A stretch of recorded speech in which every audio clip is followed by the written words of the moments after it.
देवी सर्वभूतेषु विष्णुमायेति शब्दिता नमस्तस्यै नमस्तस्यै नमस्तस्यै नमो नमः।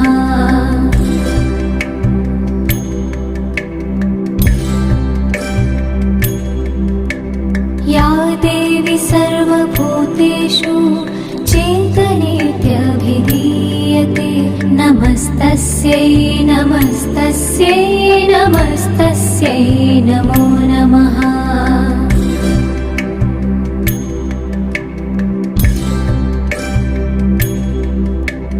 या देवी सर्वभूतेषु बुद्धिरूपेण संस्थिता नमस्तस्यै नमस्तस्यै नमस्तस्यै नमो नमः।